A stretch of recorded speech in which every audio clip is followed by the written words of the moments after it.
அந்த காலத்துல ஒருத்தரை விசாரிக்கிறதே வித்தியாசமா இருக்கும். உனக்கு எத்தனை பிள்ளைங்கன்னு கேட்பாங்க.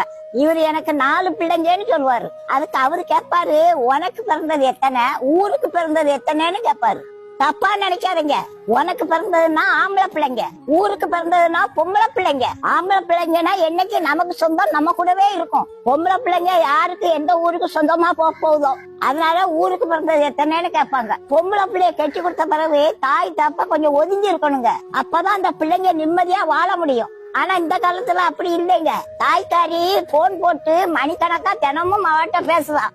செல்லக்குட்டி உன் மாமியார பார்த்தால ராட்சசி மாதிரி இருக்கு, ஆரம்பத்திலேயே விட்டு கொடுத்துறாத, அவன் தலைக்கு மேல ஏறிடுவா. அவன் 1 கேட்டானா நீ 9 கேட்கணும். உன் நாத்தனார் ஒருத்தி வருவாளே, அவ மூஞ்சி கூட பப்பாளி பழம் மாதிரி இருக்குமே, அவட்ட எச்சரிக்கையா இரு செல்லக்குட்டி. அப்ப அவன் புருஷன்கிட்ட சுட்ட கறந்துருவாமா. மக அங்க இருந்து சொல்லுவா, வேலை வேலைன்னு வேலை தாங்க முடியலமான்னு சொல்லுவா. அட செல்லக்குட்டி உன்னை எப்படி பொத்தி பொத்தி வளர்த்தேன்னு சொல்லுவா தாயி. நீ எதுக்குமா அங்க அப்படி வேலை செய்யணும், நீ தனியா வந்துருமான்னு சொல்லுவா. சரி சரி போன வை, எல்லாரும் தூங்கின பிறகு ராத்திரிக்கு போன் போடுன்னு சொல்லுவா தாயி. ஆக மொத்தத்துல புருஷன் பொண்டாட்டி அன்பா இருக்கதா தாய் போன் போட்டே பிரிச்சிருவா. வாரத்துல 3 நாள் இவ தாய் வீட்டுக்கு போயிருவா. இந்த தாயால புருஷன் பொண்டாட்டி இருக்க உறவுலயே விரிசல் வந்துடும். பொண்ணை கட்டி கொடுத்த பிறகு தாய் தப்ப கொஞ்சம் ஒதுங்கி இருக்கணும். அப்பதான் அவங்களுக்குள்ள இருக்க அன்பு பலப்படும். நமக்கு எல்லாமே நம்ம புருஷன் தாங்க என்ன அவளுக்கு வரும்.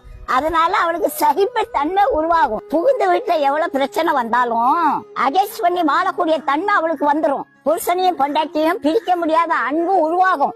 பிறந்த வீட்டுல 25 வருஷம் அவ வாழ்க்கையை படிச்சிருக்கா.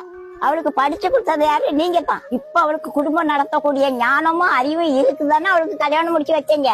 கல்யாணம் முடிச்சு கொடுத்ததுக்கு அப்புறம் நீங்க ஏன் பாடம் எடுக்கிறீங்க? பரிசு எழுத இடத்துல பாடம் சொல்லி கொடுக்கறது தப்பு. கடவுள் நல்ல ஆலோசனை கொடுத்திருக்காருங்க.